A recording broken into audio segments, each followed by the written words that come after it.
৭১-এর দালালদের বিরুদ্ধে, ২৪-এর দালালদের বিরুদ্ধে আমরা বাংলাদেশের জনগণ, বাংলাদেশের তরুণরা ঐক্যবদ্ধ আছি।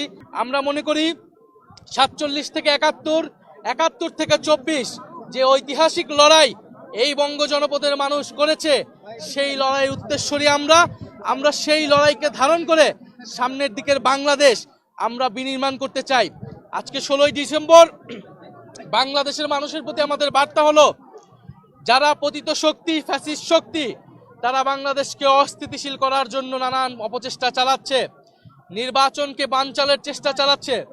বাংলাদেশের মানুষ এখন চাই স্থিতিশীলতা, আইন শৃঙ্খলার স্বাভাবিক পরিবেশ। আমরা সরকারের প্রতি বারবার বলেছি, ওসমান হাদিকে যারা হত্যা করেছে, তাদেরকে যারা হত্যার চেষ্টা করেছে, গুলি চালিয়েছে, তাদেরকে এখনো গ্রেফতার করতে পারে নাই এই সরকার। আমাদেরকে আমাদের নিরাপত্তা নিজেদেরকেই নিশ্চিত করতে হবে।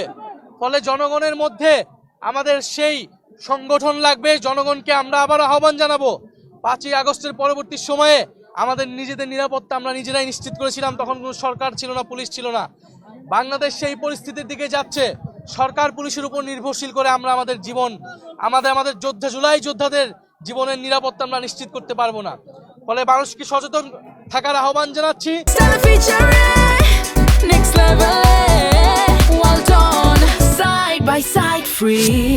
সামনের যে নির্বাচন, এই নির্বাচনটি হচ্ছে গণভোট। ফলে আগামী নির্বাচনে, আগামী গণভোটে সংস্কারের পক্ষে গণজোয়ার তৈরি হবে। আমরা সেই প্রত্যাশা রাখি। এনসিপির যারা এমপি পদপ্রার্থী রয়েছেন, তারা সংস্কারের পক্ষে, হ্যাঁর পক্ষে শাপলাকলি নিয়ে জনগণের দরজায় যাবেন। আমরা সংস্কারের পথে বাংলাদেশকে এগিয়ে নিয়ে যাব। আমরা কখনোই বাংলাদেশকে আর ৫ই আগস্টের পূর্ববর্তী জায়গায় ফেরত নিব না। ফলে সেই নতুন বাংলাদেশের, সেই গণতন্ত্র প্রতিষ্ঠার এবং ভবিষ্যৎমুখী রাজনীতির প্রত্যয় আজকের এই বিজয় আমরা রাখছি। এবং বাংলাদেশের জনগণের প্রতি আমাদের এই আহ্বান থাকবে যে আমরা ঐক্যবদ্ধ আছি।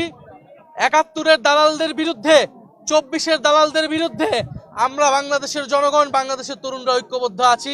সামনের বাংলাদেশ আমাদের বিজয় আসবে। ধন্যবাদ।